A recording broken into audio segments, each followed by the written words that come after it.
The sound of Sophia's heels echoed through the marble hallways of Pierce Enterprises as she pushed the cleaning cart toward the executive penthouse. His navy blue uniform contrasted with the elegance of the 50th floor Manhattan skyscraper, but his graceful movements and upright posture seemed out of place for someone in his position. Alexander Pierce watched the new employee through the security cameras in his office. Something about her had intrigued him since day one, 3 weeks ago. While organizing her bookshelf, she had paused in front of a first edition of The Great Gatsby, her fingers delicately gliding along the spine as if recognizing an old friend.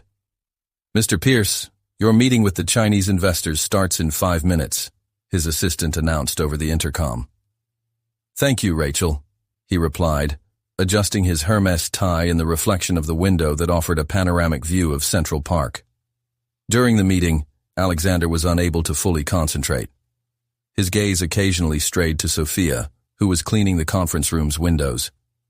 When one of the investors mentioned an obscure Chinese literary reference, it was the expression on her face that captured his attention, a flash of recognition that disappeared as quickly as it came. After the meeting ended, Alexander found his desk impeccably organized, with a small note correcting the translation of the Chinese quote, written in an elegant script that seemed more appropriate for a university professor than a cleaning lady. "Rachel, bring me Sophia Martinez's personnel file," he requested over the intercom. The documents were surprisingly scarce. 28 years old, no higher education, living in a modest neighborhood in the Bronx, references from previous work in other cleaning services. Nothing that explained his knowledge of classical literature or his fluency in Mandarin. Alexander's curiosity turned to obsession in the following weeks. He noticed how she occasionally discreetly corrected errors in financial reports left on desks, how her conversations with other employees revealed a deep knowledge of art and history, and how she carried herself with a dignity that seemed to have been cultivated in circles very different from those she currently moved in. One rainy October night, Alexander decided to follow Sophia after work. Her Bentley kept a discreet distance from the bus she took to the Bronx. The contrast between her world of luxury and the deteriorated environment of the neighborhood where she landed was stark. The rain had eased to a light drizzle when Sophia entered an old building. Alexander waited a few minutes before approaching, finding a position that allowed him to observe through a first-floor window. What he saw left him astonished. Sophia was being hugged by several children, while an elderly woman served a simple meal at a long table. The walls of the apartment were decorated with children's drawings, and in one corner there was a small makeshift library. "Senior Pierce?" The familiar voice made him turn around sharply. Rachel was standing under an umbrella, looking at him with a serious expression. "I thought you might like to know the truth about her," said his assistant, handing him a folder. "Sophia Coleman was heiress to Coleman Industries until 5 years ago, when she lost everything to Marcus Davidson." The name hit Alexander like a punch. Marcus Davidson had been his partner, and together they had orchestrated the hostile takeover that destroyed Coleman Industries. At the time, Alexander hadn't bothered with the personal details involved. It was just another business deal. "The children's shelter was her family's project," Rachel continued. "When she lost everything, Sophia managed to keep just that, supporting it with her own resources. She doesn't know that you were involved in the acquisition." Alexander felt the weight of his past actions compress his chest. Through the window, he watched Sophia helping one of the children with her homework. Her face lit up with a genuine smile that he had never seen in the office. "Why is she working at my company?" he asked, more to himself than to Rachel. "She applied under a fake name," Rachel replied. "I think he's trying to find out more about what happened to his family's company." The revelation left Alexander conflicted. On the one hand, he felt threatened by the possibility that Sophia was planning some form of revenge. On the other, he was inexplicably in awe of her strength and determination. Watching her through the rain-fogged window, Alexander Pierce, the man who had built an empire by destroying others, felt something he hadn't experienced in a long time: shame, mixed with a growing admiration that he couldn't, and perhaps wouldn't, control.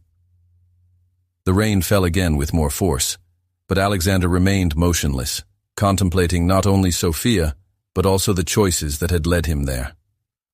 For the first time in his life of relentless success, he questioned whether the price of power had not been too high.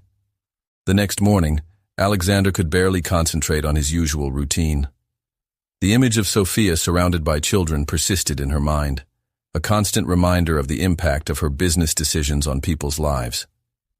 Sitting in his office overlooking Manhattan, he absently twirled a Mont Blanc pen between his fingers as he mentally revisited the events that led to the downfall of Coleman Industries.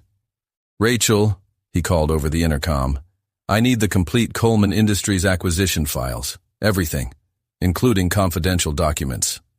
Minutes later, his assistant came in carrying several folders. "Mr. Pierce, may I remind you that we have the board meeting in an hour?" "Cancel," he replied without looking up from the documents. "Say a personal emergency has arisen." The pages revealed a story that Alexander had conveniently forgotten. Marcus Davidson, his former partner, had manipulated crucial information, making it appear that Coleman Industries was in much worse shape than it really was. Sophia's company had a revolutionary clean energy project in development, something that could have changed the industry. Davidson had buried this information. While Alexander delved into documents, Sophia passed through the hallway, pushing her cleaning cart. She stopped briefly in front of the glass door of his office, their eyes meeting for a moment. Alexander noticed something in her eyes that he hadn't noticed before. It wasn't resentment, but a silent determination. "Mr. Pierce?" Sophia's voice surprised him. She had come in to clean the office, as she did every morning. "Excuse me, I didn't mean to interrupt." "No, please come in," he replied, quickly closing the folders. "Actually, I'd like to talk to you." Sophia stopped her work, maintaining a neutral expression that Alexander now recognized as a carefully constructed mask. "Yes, sir?" "You have a background in literature, don't you?" he asked, testing the waters. A flash of surprise crossed her face before it was quickly suppressed. "I don't know what you're talking about, sir. I'm just—" "Sophia Coleman," he interrupted softly, watching as she paled at the sound of her real name. "Or should I say, Miss Martinez, as stated in your documents." The silence that followed was dense, filled with years of unspoken history. Sophia straightened her shoulders, abandoning the submissive posture of the cleaning worker. His previously downcast eyes met Alexander's with an intensity that made him understand why Coleman Industries had been so respected. "How long have you known?" she asked, her voice calm but firm. "I found out last night," he admitted. "I saw you at the shelter." "Were you following me?" Indignation colored his voice. "Yes, and I am ashamed of it now," replied Alexander, rising. "Just as I am ashamed of many other things." He walked to the window, watching the city below. "I was involved in the acquisition of your company, Sophia. Not directly with the irregularities, but I should have investigated further." "Marcus Davidson," she said, pronouncing the name like it was poison. "He destroyed the work of generations of my family. Not just the company, but the project that could have helped thousands of people." "The Clean Energy Project," added Alexander. "I'm looking at the files now. Why didn't you report the irregularities?" Sophia let out a bitter laugh. With what evidence? Davidson was meticulous in covering his tracks. By the time I realized what was happening, it was too late. Alexander turned to her, noticing how the morning light illuminated her profile, revealing a nobility that no housekeeping uniform could hide. "Why come to work here? Why put yourself through this?" "Because sometimes you have to get close to the enemy to understand how they think," she replied, her eyes fixed on his. "Although now I'm not sure who exactly the enemy is." The comment hit Alexander hard. He had built his career on being ruthless in business, but for the first time, he clearly saw the human cost of his actions. The shelter Sophia kept, the children she helped, all represented a form of silent resistance against the corporate world he personified. "What do you plan to do now that you know who I am?" Sophia asked, her voice carrying a mix of defiance and resignation. Alexander picked up one of the folders from his desk. "I intend to do what I should have done 5 years ago. investigate properly. And if I find that there were irregularities, as I suspect there were, I intend to correct them. Why? Her question was simple, but loaded with meaning. Because maybe it's time to redefine what it means to be successful, he replied, surprising himself with his own honesty. And because some things are more important than quarterly profits. Sophia studied him for a long moment, as if trying to gauge his sincerity. The kids at the shelter, they're my family now. I can't risk it. I'm not asking you to trust me, Alexander interrupted. I'm asking for a chance to prove that not everyone in this building is like Marcus Davidson. The sound of the city outside seemed distant as they stared at each other, two different worlds converging in a moment of mutual understanding. Alexander's cool corporate mask and Sophia's humble employee facade had fallen, revealing two people facing a moral crossroads that could change their lives forever. The days following the revelation of Sophia's true identity brought a subtle but noticeable shift in the dynamics of Pierce Enterprises. Alexander spent hours digging into the records of the Coleman Industries acquisition, uncovering a web of irregularities more complex than he imagined. Each document revealed new layers of fraud that Marcus Davidson had orchestrated. Rachel, I need you to schedule a meeting with our legal department, Alexander requested, massaging his temples as he studied yet another falsified report. And locate Marcus Davidson. Mr. Pierce, about Davidson. Rachel hesitated. He was seen in Seattle last week closing a deal with Northwest Technologies. Alexander frowned. Northwest Technologies was known for developing clean technology, exactly the kind of projects Coleman Industries was working on before its downfall. The coincidence was too disturbing to ignore. Downstairs, Sophia continued her cleaning routine, but now her interactions with Alexander carried a different weight. Occasionally, their gazes met through the glass walls of the office, each meeting filled with unspoken words and silent promises. One afternoon, while most of the employees were out for lunch, Alexander ran into Sophia in the corporate library. She was organizing books, but her fingers lingered on the spines of volumes on renewable energy. The project you were developing, he began, approaching. It was about solar energy, wasn't it? Sophia turned around, surprised by his presence. Not exactly. It was something more revolutionary. We had discovered a way to amplify the efficiency of photovoltaic cells by more than 300%. And Davidson knew it. Yes, she replied, her eyes darkening with the memory. He had access to all of our labs during the due diligence process. 2 weeks later, our servers were hacked, and we lost years of research. Alexander felt his stomach drop. And now he's in Seattle, probably selling his technology. What? Sophia dropped the book she was holding. Northwest Technologies. They are the leader in solar energy. Exactly. Alexander walked over, picking up the book from the floor. His fingers brushed hers for a moment. Sophia, I need you to tell me everything about the project. Every detail could be important. She hesitated, studying his face. Why are you doing this, Alexander? Why now? Because... He trailed off, searching for the right words. Because I spent years building an empire based on numbers and acquisitions, without thinking about the lives I was affecting.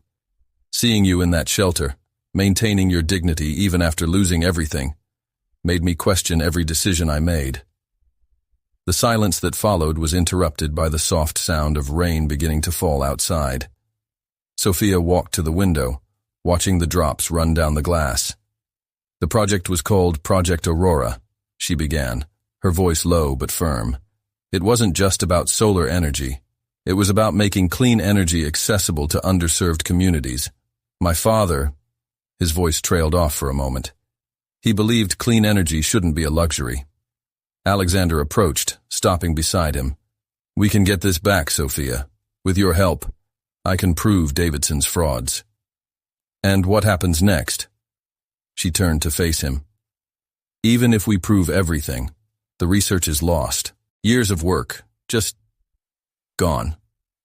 Maybe not completely. Alexander smiled slightly.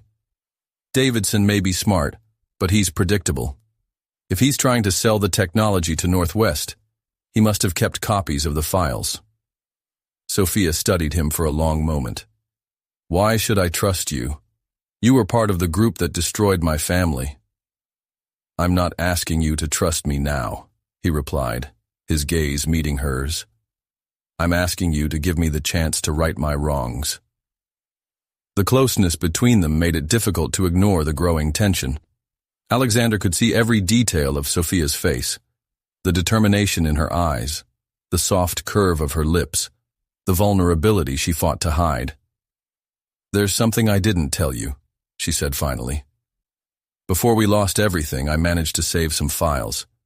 Not enough to recreate the project, but enough to prove it was ours. Alexander felt his heart quicken. Where are they?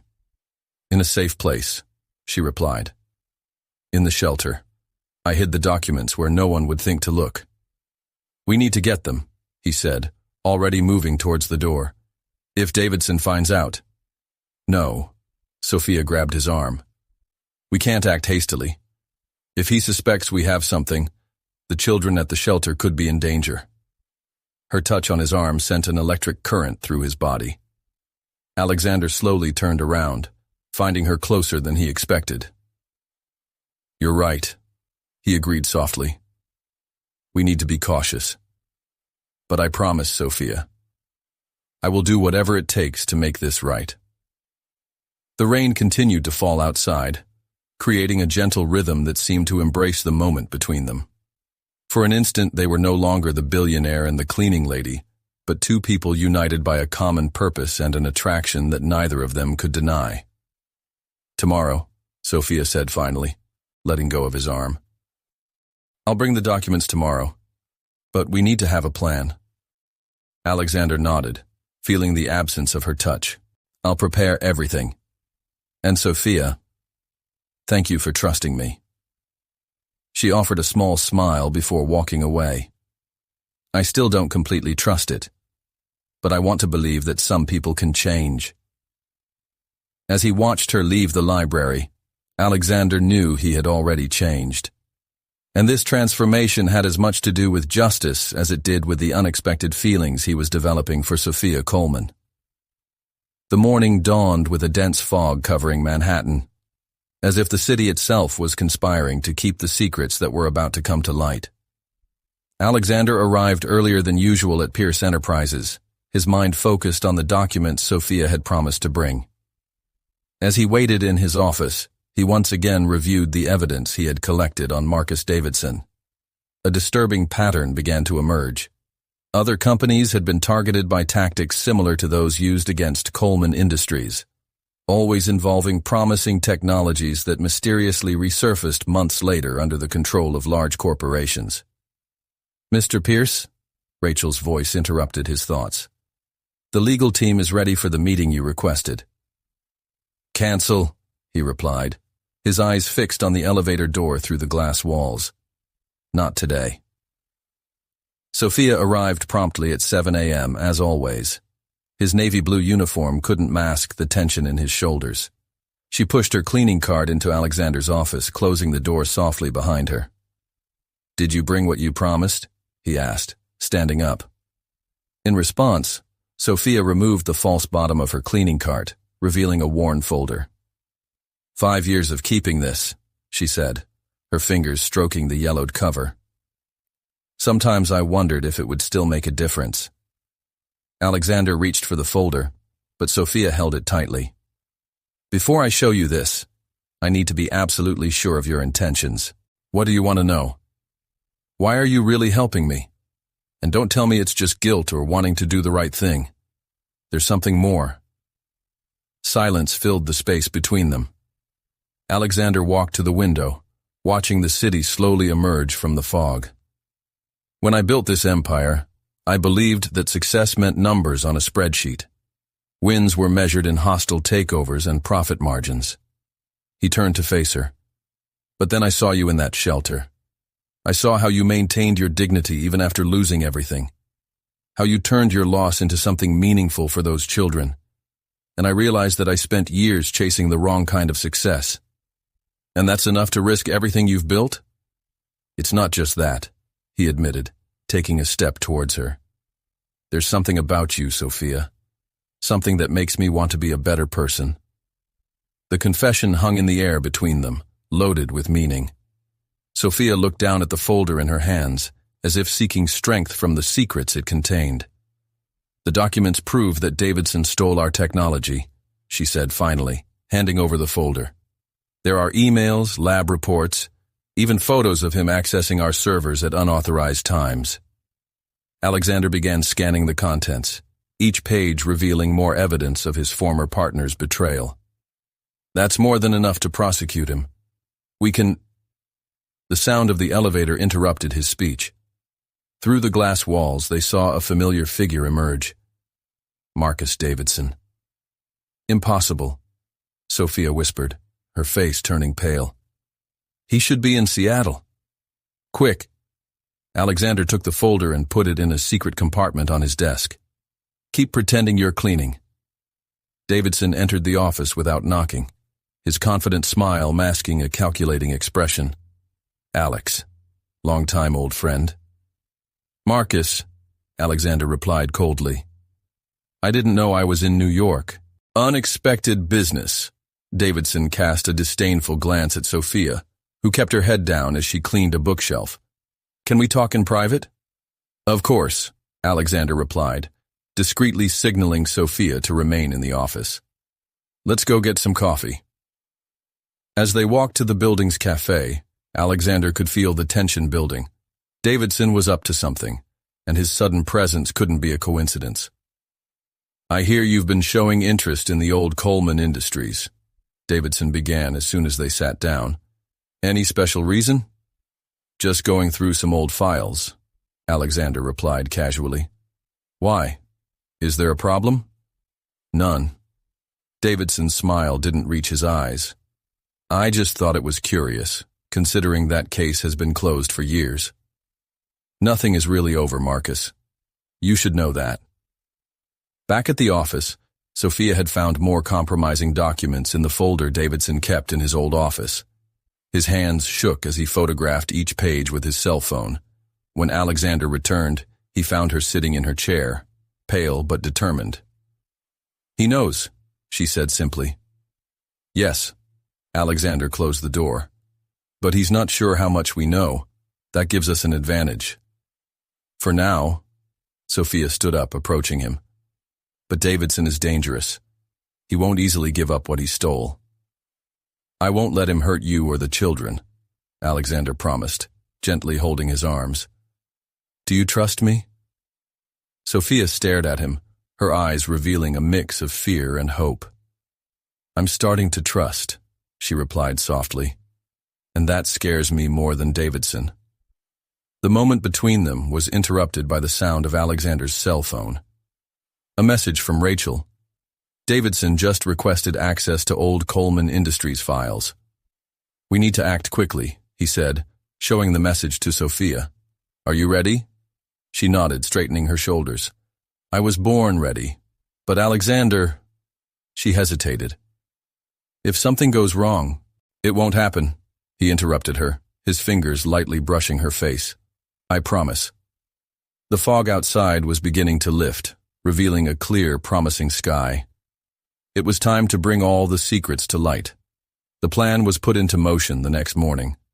Alexander called an emergency board meeting while Sophia continued her cleaning routine, both feigning normalcy while Davidson roamed the halls of Pierce Enterprises like a predator stalking its prey. Are the documents safe? Sophia whispered as she passed Alexander's office, pretending to change the trash. In my home safe, he replied discreetly. Davidson won't be able to reach them there. What neither of them expected was that Davidson already had his own plans in motion. During lunch, Rachel intercepted a suspicious call.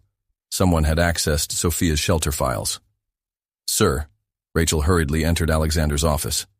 I just received some disturbing information. Social Services has scheduled a surprise inspection of the shelter this afternoon. Alexander felt his blood run cold. Davidson, he murmured, He's trying to pressure Sophia through the kids. Wasting no time, Alexander called in his legal team. Within minutes, lawyers from Pierce Enterprises were on their way to the shelter, ready to ensure no wrongdoing was fabricated during the inspection. "Sophia," he called over the intercom, "I need you to come to my office now." When she entered, her face already showed signs that she knew the news. "The children, they're all I have left, Alexander. I won't let anything happen to them," he promised, approaching.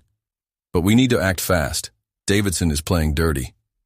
"He always played," she replied, her hands shaking slightly. "That's how you destroyed my family the first time." Alexander took their hands in his, surprising them both with the intimate gesture. "This time is different. You're not alone." The moment was interrupted by Davidson, who entered without knocking. His smug smile faltered when he saw Alexander and Sophia holding hands. "Well, well," he said, closing the door behind him. "What an interesting scene. Alexander Pierce fraternizing with the cleaning crew?" "What do you want, Marcus?" Alexander asked, without letting go of Sophia's hands. "I want to propose a deal," replied Davidson, sitting down uninvited, "before certain compromising information comes to light." "What kind of information?" Sophia challenged, her voice firm despite the fear she felt. "Oh, Miss Coleman. Or should I say, Miss Martinez?"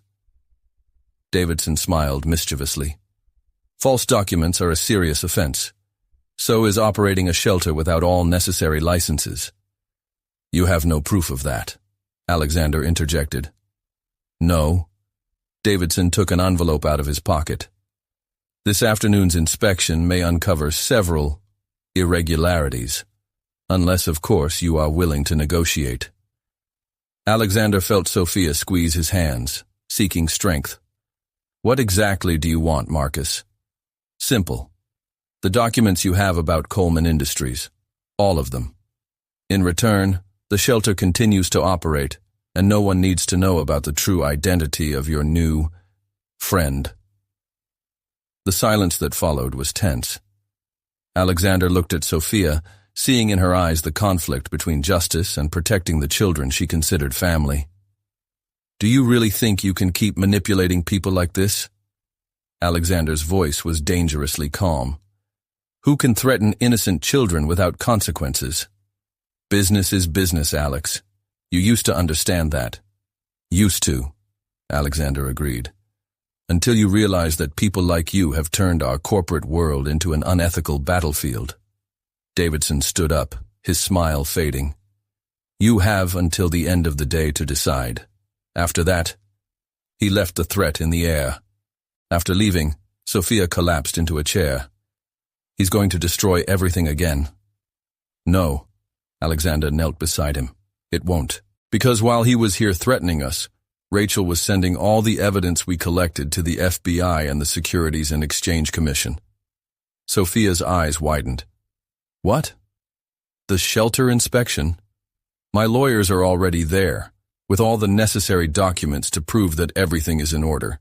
And as for your identity," he smiled softly, "technically you never lied. Sophia Martinez is your mother's maiden name, isn't it?" Tears began to form in her eyes. "Have you thought of everything?" "I tried. But mostly, I thought about you. How you deserve justice. How those children deserve safety." "Why?" she asked, her voice barely above a whisper. "Why do you care so much?" Alexander touched her face gently, wiping away an escaping tear. "Because you showed me that there is a different kind of strength.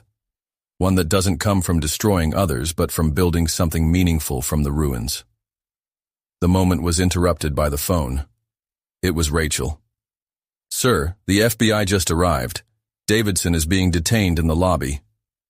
Sophia and Alexander ran to the elevator, arriving in time to see Davidson being escorted by federal agents, his face a mask of fury as he spotted them. "This isn't over," he shouted. "Yes, it's over," Sophia replied, her voice carrying years of pain finally finding resolution. "The truth always finds its way." As they watched Davidson being led away, Alexander felt Sophia lean lightly against him.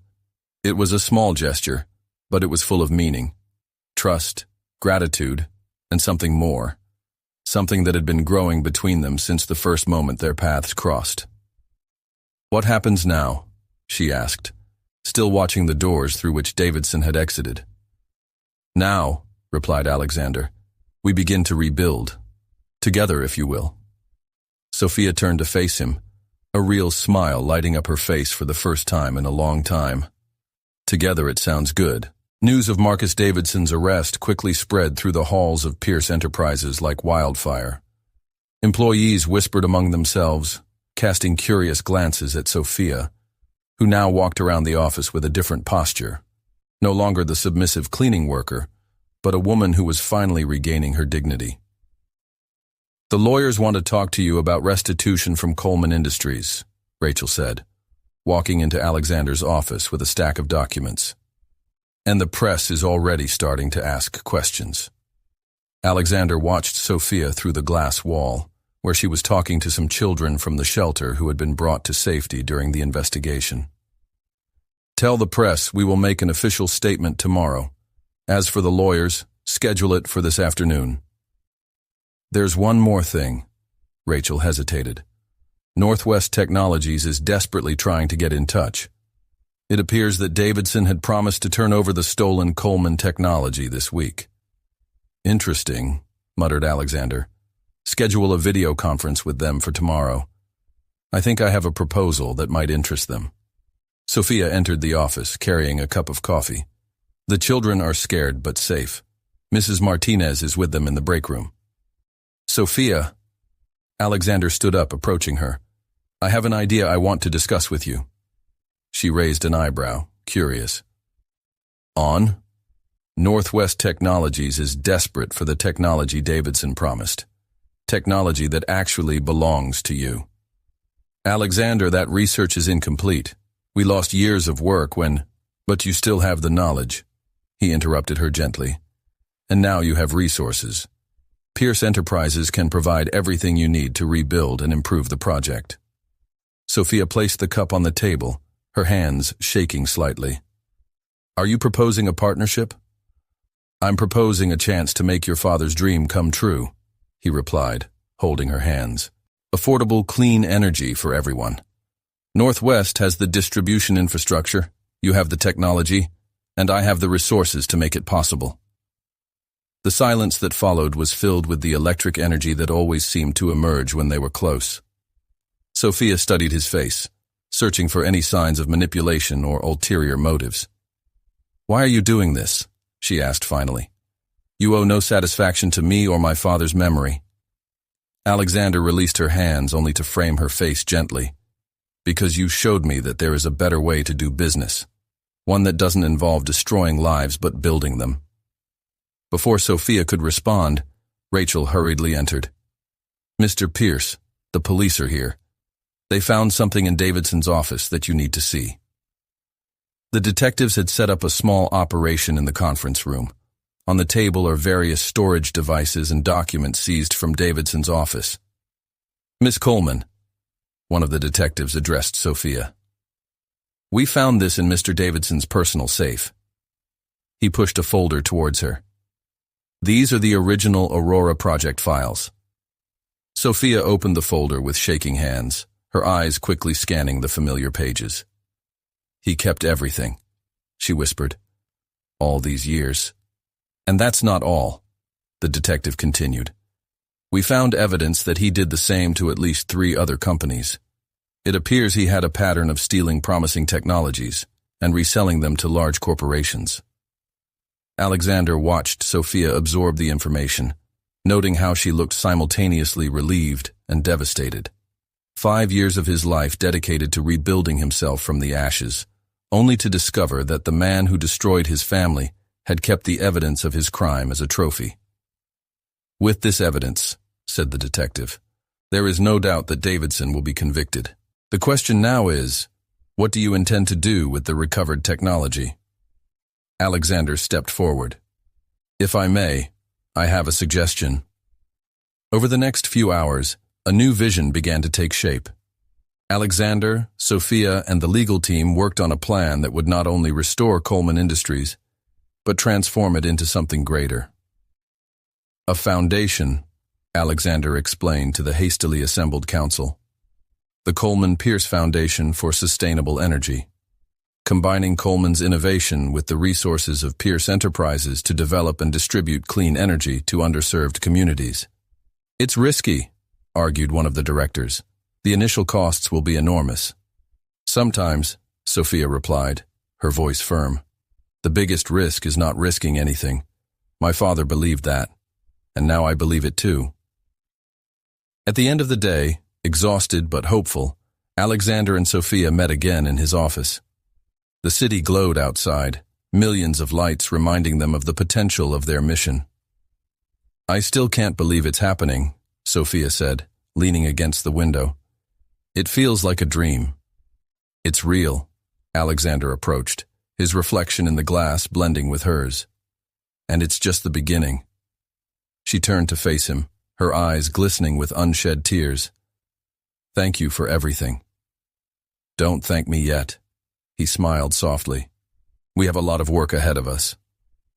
Together? She asked, a shy smile playing on her lips. Together, he confirmed, leaning in to seal the promise with a soft kiss that carried the flavor of redemption and new beginnings. News of the partnership between Coleman and Pierce Enterprises sparked a frenzy in the financial markets. Pierce's stock soared when the official announcement was made, but Alexander barely paid attention to the numbers. His attention was focused on Sophia, who had spent the last few days immersed in the archives recovered from the Aurora project, working tirelessly to rebuild her family's legacy. You need to rest, he said, entering the new laboratory he had had specially set up for her on the 48th floor. It's been here 16 hours. Sophia looked up from the documents spread out on the table, her face showing signs of exhaustion. I can't stop now. Every line of these reports brings back memories of my father, of the way he believed we could change the world. Alexander approached, gently removing a pen from her tense hands. Your father would be proud to see how you fought to keep your dream alive. But he would also want you to take care of yourself. The kids at the shelter asked for me today, she admitted, letting out a tired sigh. Ms. Martinez said some are having nightmares since the inspection. Then that's all the more reason to take a break, he replied, helping her to her feet. Come on, I have a surprise for you. Alexander, I really need... Trust me, he smiled, guiding her to the elevator. 20 minutes later, they were on the building's terrace, where an elegantly arranged table awaited them. The view of Manhattan at sunset created a breathtaking scene, with the last lights of the day reflecting off the surrounding skyscrapers. When did you plan this? Asked Sophia, touched by the gesture. Rachel helped me, he admitted, pulling out a chair for her. I thought we deserved a moment to breathe and celebrate what we've accomplished so far. A waiter discreetly served champagne and the first courses, leaving them alone. Sophia watched the city below, lost in thought. You know what's most ironic? She said finally. For years, I hated everything this building represented. To me, it was a symbol of everything I had lost. Now is where we're building something new, Alexander added, his gaze meeting hers across the table. Something better. Northwest Technologies has confirmed the video conference for tomorrow, she commented, changing the subject. They are eager to discuss the partnership. Let's not talk business now. Alexander covered your hand with his on the table. Tonight is about us. His touch sent goosebumps across her skin, reminding her of how everything had changed in the last few weeks. From cleaning employee to business partner, from victim to protagonist of her own story of redemption. The kids at the shelter, she began hesitantly. They asked if you'd visit them again. I think they were impressed by your stories about building skyscrapers. Alexander smiled, remembering the afternoon he had spent at the shelter, telling stories to the children while the lawyers finalized the documentation that would guarantee the safety of the place. How about we take them all out next weekend, he suggested. I know an amazing place in upstate New York, a farm with horses. It would be nice for them to have a day away from the city. Sophia's eyes shone with unshed tears. You've really changed, haven't you? You're not the cold man I imagined you were when I started working here. Maybe I just needed someone to show me a greater purpose, he replied, his voice soft. Someone who made me question everything I thought I knew about success and power. Dinner continued as night fell over Manhattan, the city lights creating a carpet of stars beneath them. They talked about the future, about the plans for the foundation, about the possibilities that opened up before them. I have one more surprise, Alexander said when they finished their dessert. He took an envelope out of his pocket and handed it to her. Sophia carefully opened it, her eyes widening as she read the contents. That's it. The deed for the land next to the shelter, he confirmed. We can expand the space, create a suitable school for the children, perhaps even a community center with solar panels to demonstrate in practice how technology can benefit the community. Alexander, I don't know what to say. Say we'll do this together. He stood up, holding out his hand to her. Not just the business, not just the shelter, but everything. Sophia accepted his hand, allowing him to pull her close. The soft music playing in the background seemed to embrace the moment as they began to dance slowly. Together, she whispered, resting her head on his shoulder. It still scares me a little, you know? How everything changed so quickly. It's changed for the better, he replied, his arms wrapping around her protectively. And this is just the beginning. The Manhattan night bore witness silently as two worlds, once so far apart, continued their dance of coming together. On the horizon, the first stars began to appear. Silent promises that sometimes the most unlikely endings are the ones worth waiting for. The morning of the video conference with Northwest Technologies, Alexander found Sophia reviewing her notes in the conference room. The morning sun illuminated her dark hair as she absently bit the tip of a pen, a habit he was beginning to find adorable. Ready? He asked, placing 2 cups of coffee on the table. Almost, she replied, accepting the cup with a grateful smile. I spent the night organizing the project presentation. I want them to understand not only the technology, but also the vision behind it. The screen in the room flashed, indicating that the call was starting. Northwest executives appeared, faces serious in their Seattle offices. Alexander noticed how Sophia instantly assumed a more formal stance, her shoulders lifted with determination. Gentlemen, she began, her voice firm. The Aurora project is not just about energy efficiency. It's about democratizing access to clean energy. For the next hour, Sophia led the presentation with a mix of passion and professionalism that left the executives visibly impressed. Alexander watched with pride as she explained technical details and answered complex questions with ease. Ms. Coleman, said Northwest's CEO when she finished, I must admit that we are more than interested. Davidson promised us something revolutionary, but this is transformative. And this time, interjected Alexander, it will be done right, with full transparency and benefits shared with communities. After the call, Sophia let out a sigh of relief. They get it. They really get what we're trying to do. You were amazing. Alexander reached out, touching her face gently. Your father would be proud. The moment was interrupted by Rachel, who hurriedly entered the room. Mr. Pierce, we have a situation. The press found out about the shelter and there are reporters surrounding the place. Sophia's blood ran cold.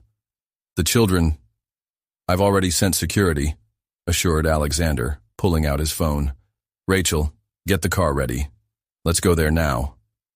During the drive to the Bronx, Sophia remained silent, her hands clasped in her lap. Alexander could feel your tension and covered your hands with his. It's going to be okay, he promised. I won't let them disturb the children. When they arrived, they found a small crowd of reporters and cameras surrounding the building. Ms. Martinez stood at the door, guarding the entrance with a fierce determination reminiscent of a lioness defending her cubs. Sophia! Shouted one of the children when he saw her, running towards her. Alexander instinctively moved to shield both of them from the camera flashes as security guards formed a cordon around them. Why didn't you tell us about your past, Miss Coleman? Is it true that you lost everything to Marcus Davidson? What's your relationship with Alexander Pierce? Questions came from all directions, but Sophia remained focused on the child in her arms. It's okay, Lucy, she whispered. Let's go in. Inside the shelter, the other children crowded around them, frightened by the commotion outside. Alexander watched as Sophia naturally took on the role of protector, calming the little ones with soft words and comforting hugs. We need to make a statement, he said softly. Control the narrative before speculation harms the shelter. Sophia nodded, still hugging Lucy. But how do we protect children? I have an idea. Alexander knelt down to be at the children's level. How about a special outing? I know a safe place where we can have fun while this all calms down. Their faces lit up at the suggestion, and even Sophia seemed to relax a little. Can I take my drawing book? Asked Tommy, one of the older boys. Of course you can, smiled Alexander. Actually, I have a helicopter waiting for us. How about we see the city from above? The children's screams of excitement filled the room, transforming the tense atmosphere into something lighter. Sophia looked at Alexander with gratitude in her eyes. A helicopter? She whispered. You don't mess around on duty. Never when it comes to protecting what's important, he replied, his intense gaze meeting hers. Within an hour, everyone was aboard Alexander's private helicopter, flying toward a secluded property in Connecticut. The children glued their faces to the windows, marveling at the view, while Mrs. Martinez coordinated an impromptu word game to keep them entertained. I can't believe you have a house here, Sophia commented, watching the property approach. An elegant mansion surrounded by extensive gardens and a small forest.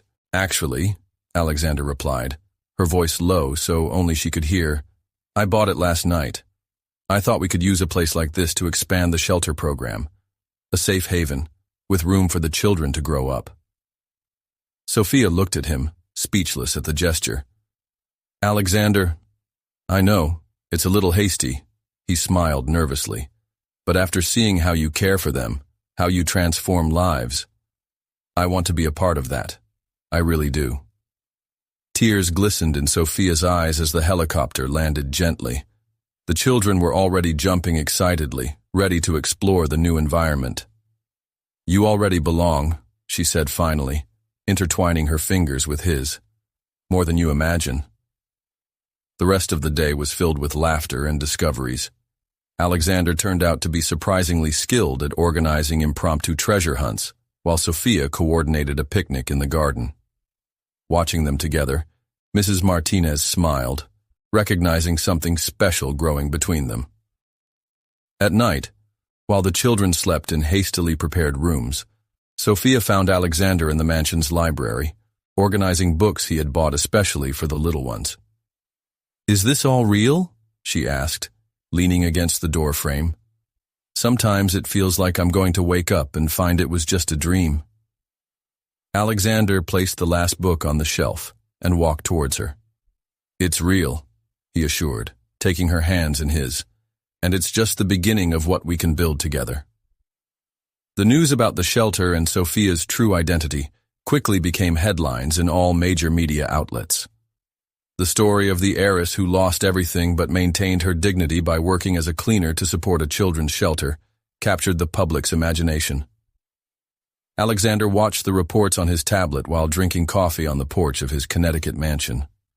The morning sun illuminated the garden where some children were already playing under the attentive supervision of Mrs. Martinez. Couldn't sleep? Sophia asked, approaching with her own cup of coffee. I was reviewing Northwest's proposals, he replied, moving to make room for her on the park bench. They want to begin testing Project Aurora in underserved communities in Seattle.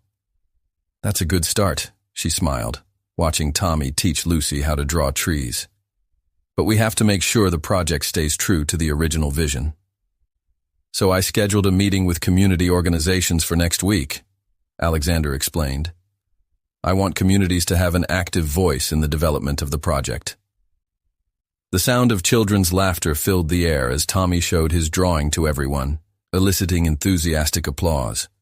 Sophia felt her heart sink at the scene. "They look so happy here," she commented softly, "away from the noise of the city, with space to just be children." "We can make this place permanent," Alexander suggested, his fingers finding hers on the bench. "An educational campus, perhaps, with a school, science labs, solar greenhouses." "Are you planning to build a small town?" she teased, but her eyes sparkled with possibility. "I'm planning to build a future," he replied seriously, "one that combines technological innovation with social responsibility. And I want to do that with you." Before Sophia could respond, Rachel appeared on the porch with a worried expression. "Mr. Pierce, I just got a call from the office. Marcus Davidson is asking for a deal." The smile disappeared from Sophia's face. "What kind of deal?" "He offers information about other corporate schemes in exchange for leniency," Rachel explained. "And," she hesitated, looking at Sophia, "he specifically mentioned that he has information about the day Coleman Industries' servers were hacked." Alexander felt Sophia stiffen beside him. That day was still an open wound, the moment when years of research were lost in a matter of hours. "I don't trust him," Sophia declared, her voice shaking slightly. "Davidson always has an angle. He's always playing some game." "I agree," Alexander said, shaking her hand gently. "But if he actually has information about other victims, we need to think about the larger implications," she added, demonstrating the same insight that had caught Alexander's attention in the first place. Rachel took some notes on her tablet. "Lawyers suggest a controlled meeting. Davidson would remain in custody, and any agreement would depend on concrete evidence." "I want to be present," Sophia stated firmly. "I need to look him in the eye when I talk about that day." Alexander studied her face, recognizing the determination he had grown to admire. "You won't face him alone this time." The morning progressed as they discussed strategies. The children continued their games, oblivious to the complexities of the adult world that were unfolding just a few meters away. During lunch, sitting at the mansion's large table with all the children, Alexander observed how Sophia maintained a calm facade as she helped the little ones with their dishes. Her strength was not just in her resilience, but in her ability to prioritize the well-being of others, even in times of personal stress. "Sophia," he called when they were finally alone in the library, "we don't need to do this now. We can wait. Build a stronger case." "No," she interrupted, approaching the window.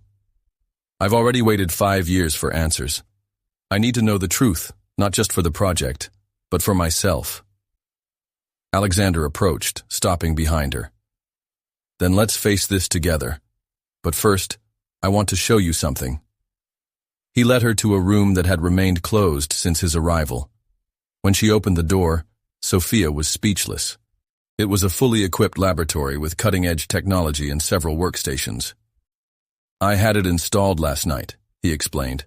"Regardless of what Davidson reveals, you can begin your work here again. Build something new." Sophia walked around the room slowly, her fingers skimming over equipment she hadn't touched in years. "It's perfect," she whispered, tears glistening in her eyes. "Like you," Alexander replied softly, catching his gaze. "Perfect in its strength, in its compassion, in its ability to transform loss into purpose." The moment between them grew, charged with emotion and possibility. Sophia moved closer, eliminating the physical distance that reflected the emotional distance they had already overcome. "Thank you," she said, her voice little more than a whisper. "Not just for that, but for helping me believe again." Alexander touched her face gently, his eyes meeting hers with an intensity that made the rest of the world disappear. "You taught me more about believing than I could have imagined." Their lips met in a soft kiss, years of pain and mistrust dissolving in the warmth of a connection that promised not just healing, but a future built on foundations of mutual understanding and shared purpose. The meeting with Marcus Davidson was scheduled in a secure conference room at the Department of Justice in Manhattan. Alexander and Sophia arrived early, accompanied by a team of carefully selected lawyers. The gray autumn sky seemed to reflect the tension of the moment. "Remember," Alexander said, holding Sophia's hand before they entered. You are in control. We can interrupt at any time. Davidson was brought in handcuffs, his expensive suit replaced by his orange prison uniform. Her eyes met Sophia's with a mixture of arrogance and something that could be interpreted as remorse. Miss Coleman, he greeted, his voice huskier than she remembered. Or should I say Miss Martinez? You certainly had us fooled for quite a while. Let's get straight to the point, Marcus, interrupted Alexander. You mentioned having information about the hack of Coleman Industries servers. Davidson shifted in his chair, his handcuffs clinking with the movement. I have more than information. I have proof. Complete backups of everything that was stolen that day. Sophia felt her heart speed up. Why? Why keep it all these years? Sure, he replied simply. You never know when you'll need an ace up your sleeve. And lo and behold, here we are. The lawyers began to discuss terms and conditions, but Sophia barely listened. His mind was focused on the implications of what Davidson had just revealed. Years of research, his father's life's work, were not truly lost. I want to see the evidence first, she declared, interrupting the legal discussion. Before any agreement. Davidson smiled, a gesture that didn't reach his eyes. I knew you'd say that. The drive is in a safe in Las Vegas. I have the coordinates memorized. Vegas? Alexander frowned. Why so far? Because no one would think to look there, Davidson replied. In a city built on secrets, it's easy to hide one truth among 1,000 lies. The next few hours were spent negotiating terms. Davidson would offer the exact coordinates of the safe in exchange for a reduction in his sentence.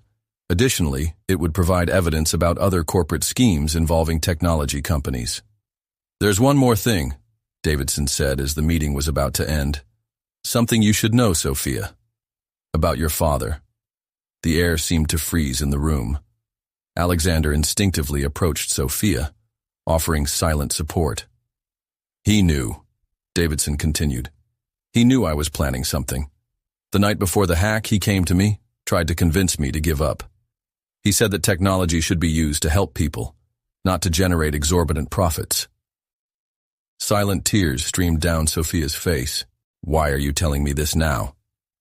Because your father was a better man than me, Davidson admitted, his mask of arrogance finally falling. And because maybe, after all these years, I finally understand what he was trying to tell me. On the way back to the mansion in Connecticut, Sophia remained silent, processing everything that had happened. Alexander respected your space, offering only the comfort of his presence. We need to go to Vegas, she said finally when they were close to home.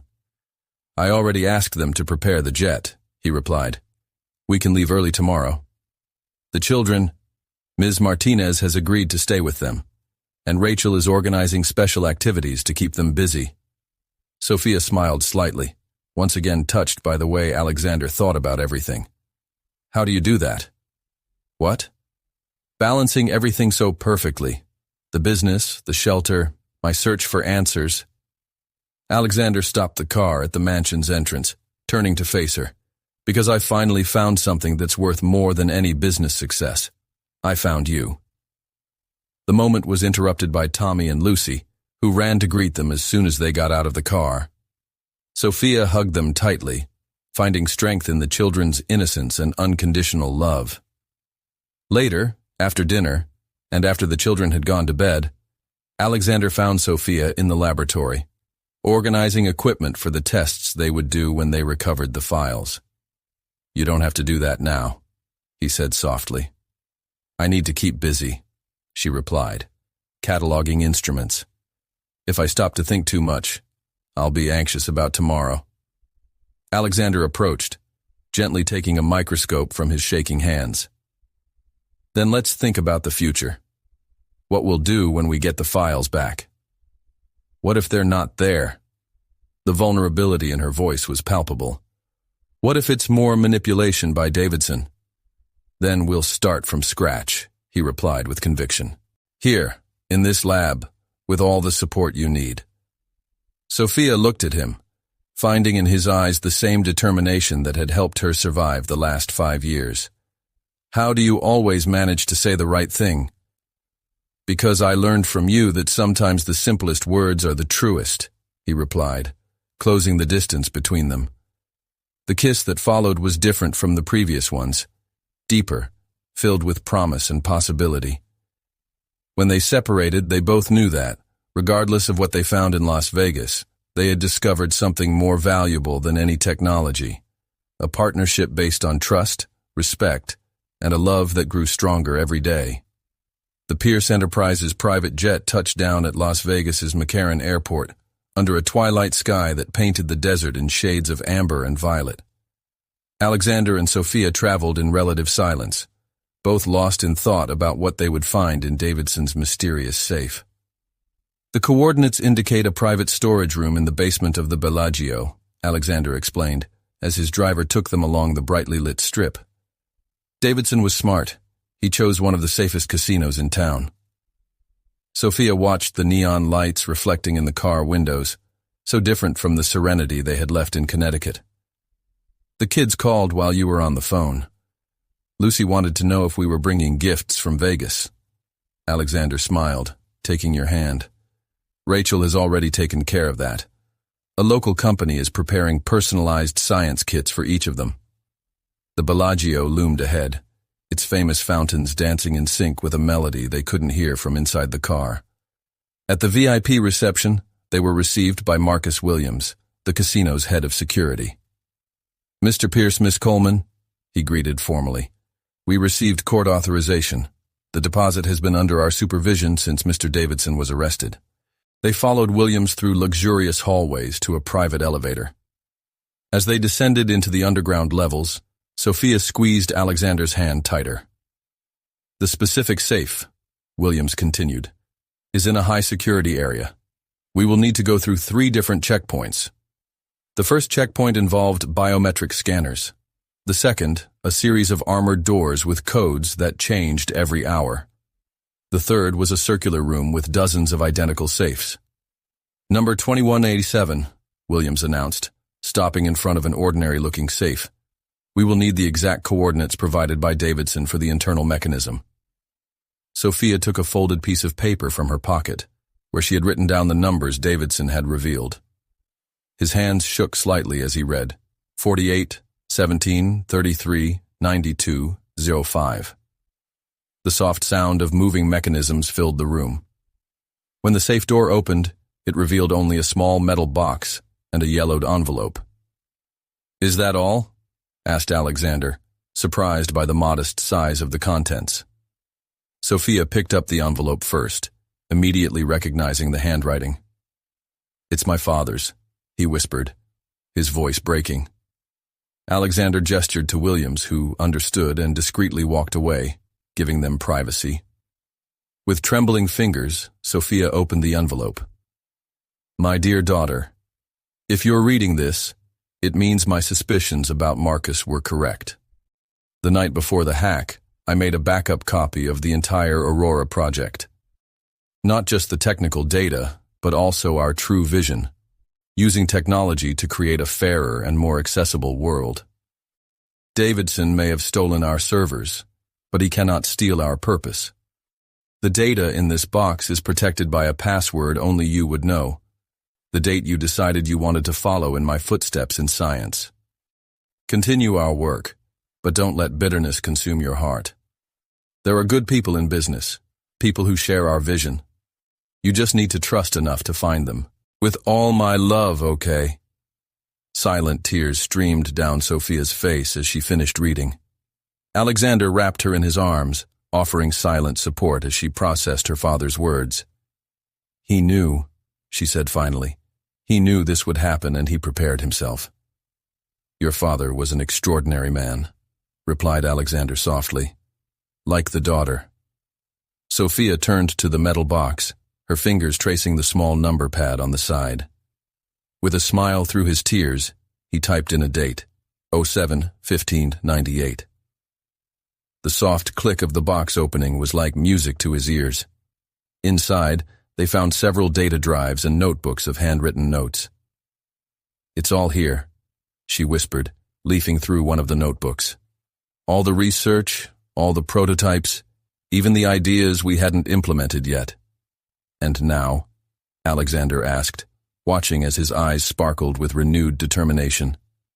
Now, she replied, closing her notebook, we return home, to our children, to our laboratory, to our future.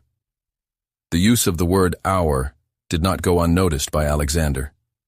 He lifted her chin gently, his eyes meeting hers. Together?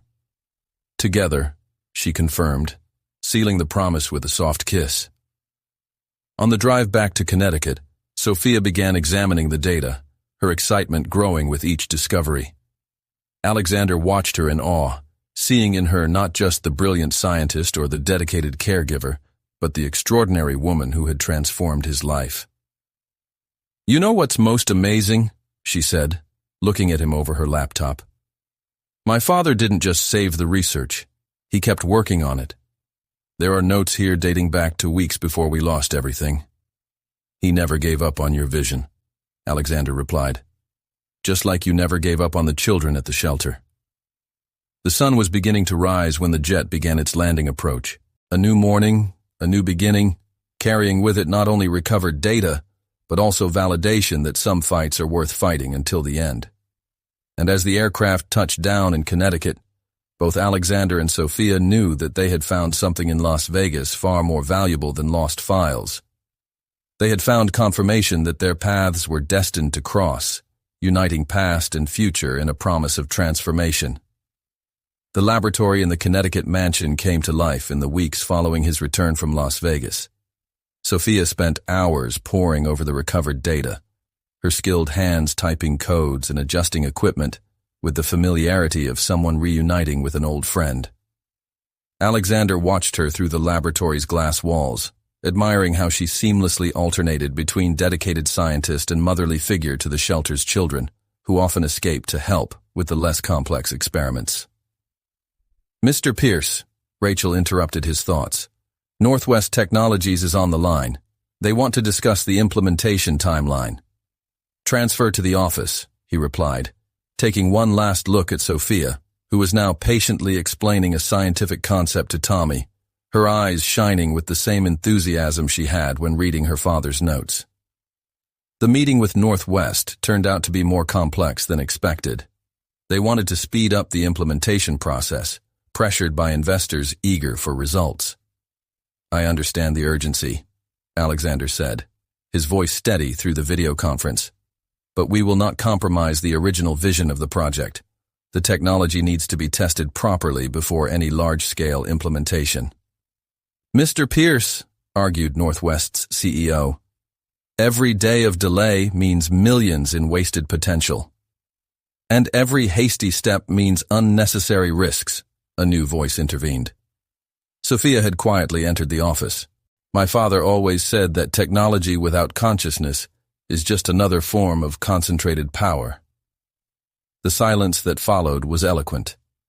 Sophia's presence, with her natural authority over the project, changed the tone of the conversation. After adjustments to the schedule that satisfied both parties, the call was closed. Sorry to interrupt, she said, turning to Alexander. But when I heard about pressure from investors, you did exactly what you were supposed to, he smiled, standing up to approach her. This is as much your fight as it is mine now. The moment was interrupted by excited screams coming from the garden.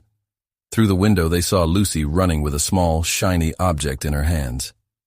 The first prototype worked, exclaimed Sophia, her eyes shining with excitement. It's a miniature version of the solar panel we were developing. They walked down to the garden together, where Lucy proudly demonstrated how her little toy car now ran on solar power. The other children crowded around, fascinated. See that? Explained Lucy to her friends. Sophia said we can make the sun work for us.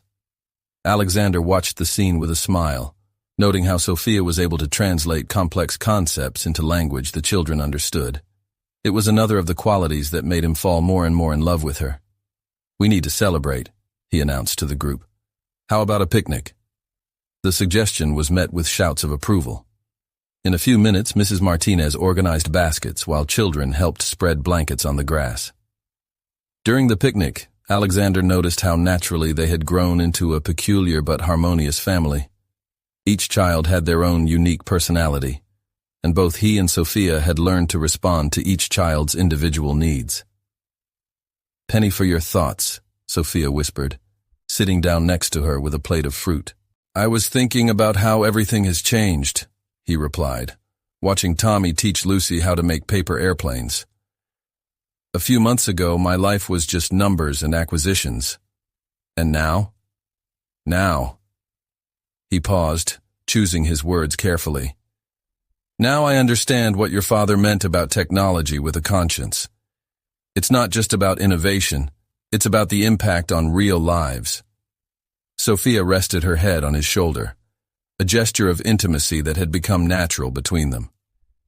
"He would have liked you, you know, the man you've become." "I hope so," replied Alexander softly, "because I intend to spend the rest of my life honoring your vision. Our vision." The sun was beginning to set when they gathered up the blankets and baskets.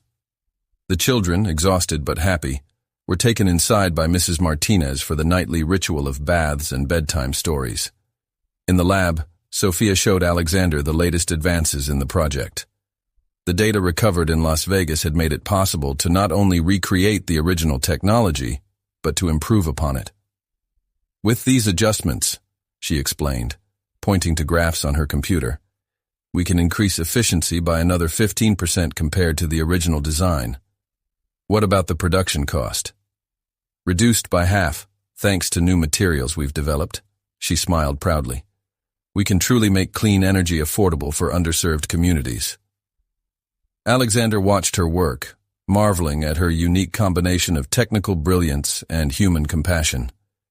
Every decision she made on the project considered not just efficiency, but the real impact on people's lives.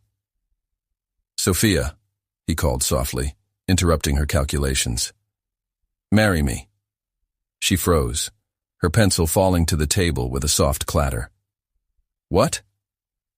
"Marry me," he repeated more firmly this time. "Not just for the project, not just for the children, but for us. Because together we are better than we would ever be apart." The silence that followed was filled only by the soft hum of the laboratory equipment. Sophia slowly stood up, her eyes never leaving his. "Yes," she finally replied, a smile lighting up her face. "Yes, because together, we can change the world." News of the engagement quickly spread throughout the shelter, causing an explosion of joy among the children. Lucy immediately named herself the official wedding planner, carrying a pink notebook where she meticulously wrote down her ideas, which included unicorns and a shower of confetti made from mini solar panels. "We need blue flowers," she insisted over breakfast, "because blue is the color of clean energy." Sophia smiled, exchanging an amused look with Alexander. The children's innocence and enthusiasm made everything more special, transforming what could have been just another corporate event into something genuinely family-friendly. "Northwest Technologies called again," Rachel reported, entering the kitchen with her tablet. "They want to schedule the first field tests for next week." "Already?" Sophia frowned, pouring more juice for Tommy. "I thought we agreed to wait another month." "It appears that new implementation opportunities have emerged in rural Arizona communities," explained Rachel. "Areas that really need affordable energy." Alexander watched Sophia's thoughtful expression, recognizing the conflict in her eyes. The desire to help immediately versus the need to ensure everything was done correctly. "What if we did a pilot test here first?" he suggested. "We can transform part of the property into a model sustainable community. Children could participate in the process, learn by doing." Sophia's face lit up at the idea. "We could start with the school we are planning to build. It would be a perfect example of how technology can directly benefit education." "Can I help?" asked Tommy, his eyes sparkling with interest. "I want to learn everything about solar energy." "Of course you can," Alexander replied, ruffling the boy's hair affectionately. "Actually, I was thinking about creating a special science program for you guys." The morning turned into an impromptu planning session, with the kids contributing surprisingly practical ideas. Lucy suggested a community garden illuminated by solar lights, while Tommy developed an impressive sketch of a solar-powered irrigation system. It's amazing how naturally they understand the concept of sustainability, Sophia commented later, as they walked through the land where the school would be built. For them, it's not just technology. It's a way of caring for the world. Alexander stopped, pulling her gently into his arms. Just like you, always focused on the greater impact, on the common good. I learned that from my father, she replied, resting her head on his chest. And now, seeing these kids, it's like his legacy continues in ways he never could have imagined. The moment was interrupted by the sound of hurried footsteps. Rachel approached with a worried expression. Sorry to interrupt, but I just received an important call. Marcus Davidson wants to make a public confession. What kind of confession? Alexander asked, feeling Sophia tense in his arms. He wants to reveal everything, not just about Coleman Industries, but about all the corporate schemes he's been involved in. And... Rachel hesitated. He specifically asks for Sophia's presence. A heavy silence fell over them. Alexander tightened his arms protectively around Sophia, but she was already moving away, her expression determined. When? She asked simply. Tomorrow, in Manhattan Federal Court. I'll be there, Sophia declared. It's time to close this chapter once and for all. Don't go alone, Alexander said firmly. We face everything together, remember? The rest of the day was full of preparations. Mrs. Martinez agreed to keep the children, although Lucy insisted on drawing a special drawing to give strength to Sophia. In the evening, after the house finally fell silent, Alexander found Sophia in the laboratory, reviewing her father's notes. Can't sleep? He asked softly. I found something interesting, she replied, showing a specific page. In his last notes, my father mentions a theory about how to make technology even more efficient, something we never had a chance to test. Alexander approached, studying the complex calculations. And you think it could work? I'm pretty sure. A smile lit up his face. It's like he's still here, guiding me through each discovery. He would be proud, Alexander said, kissing her forehead softly. Not just the scientist you've become, but the person you are.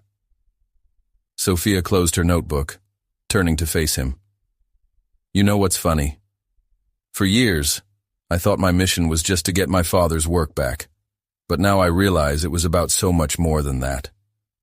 It was about finding your own path, added Alexander, and in the process, help others find theirs. Sunrise found them still in the laboratory, planning not only the future of Project Aurora, but the future they would build together. A future where technology and humanity intertwined, where innovation served the common good, and where an improvised family proved that the strongest ties are not always those of blood. The morning of Marcus Davidson's public confession dawned peculiarly bright in Manhattan. Alexander and Sophia arrived early at the federal courthouse, their clasped hands conveying mutual strength. Before they entered, Sophia took out of her pocket the drawing that Lucy had made, a smiling sun illuminating a family of different sizes and colors, all holding hands. Our source of strength, she whispered, showing the drawing to Alexander. The courtroom was packed with journalists and technology executives, all eager to hear Davidson's revelations. When he was brought in, still wearing his orange prison uniform, his eyes immediately met Sophia's. Miss Coleman, he began, his voice carrying a weight that wasn't present in their last encounter. Before I make my official confession, there is something I need to tell you directly. The silence in the room was palpable. Alexander squeezed Sophia's hand protectively, but she kept her gaze steady on Davidson. Your father came to see me the night before the hack, Davidson continued. He showed me something that I'm only now beginning to understand. In his desk drawer were photos of children in communities without access to electricity. He told me, "Marcus, we're not building a company. We're building a future." Sophia felt silent tears run down her face as Davidson went on to reveal not only the details of his corporate frauds, but also how remorse had consumed him over the years. "What haunts me most," he said, "is not the financial loss I caused, but the years of progress I stole from these communities. Every day this technology was hidden was a day someone could have had a better life." The confession went on for hours. Davidson provided names, dates, documents, a complete web of corporate corruption that extended far beyond Coleman Industries. But for Sophia, the most meaningful moment came when he described how he had secretly observed her work at the shelter. "I saw how you turned your loss into something meaningful," he said, looking directly at her. "How he used his knowledge to help those children, even when he had nothing. It made me question every decision I made." After the testimony, as the press dispersed and lawyers discussed next steps, Alexander and Sophia found a moment of privacy in a side room of the courtroom. "How do you feel?" he asked softly, noting how she still held Lucy's drawing. "At peace," she replied after a moment of reflection. "Not just because of the confession, but because I finally understand that my father's legacy was never lost. It was alive in every child we helped, in every small step we took towards a better world." Alexander's phone vibrated. It was a message from Tommy with a photo of the first prototype solar panel installed in the mansion's garden.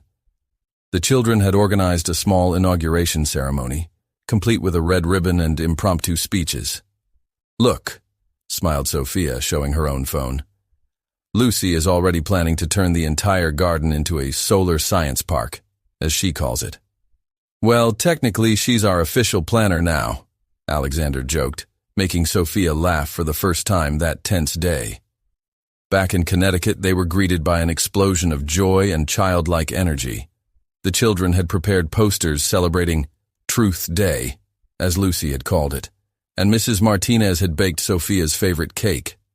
"We achieved!" shouted Tommy, running to hug Sophia.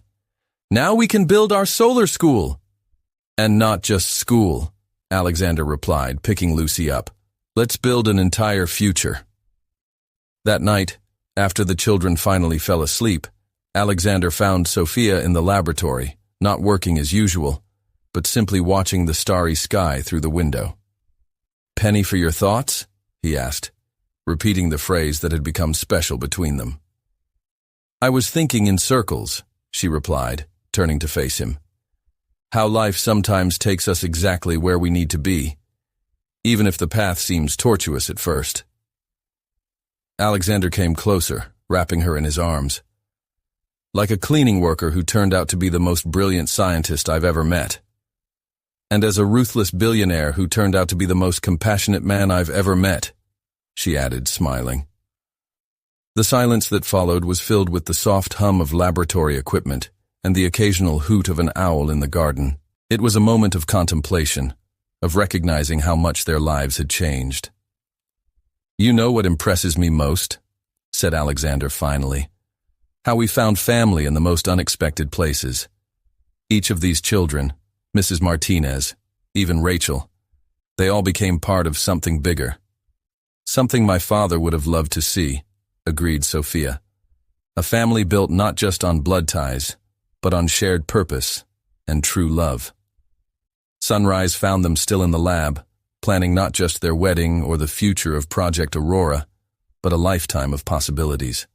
A life where technology and humanity intertwined perfectly, where each scientific discovery was guided by a greater purpose of making the world a better place.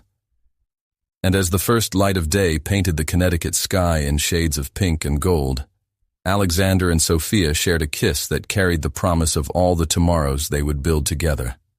A kiss that sealed not only their love, but also their commitment to a brighter future for everyone.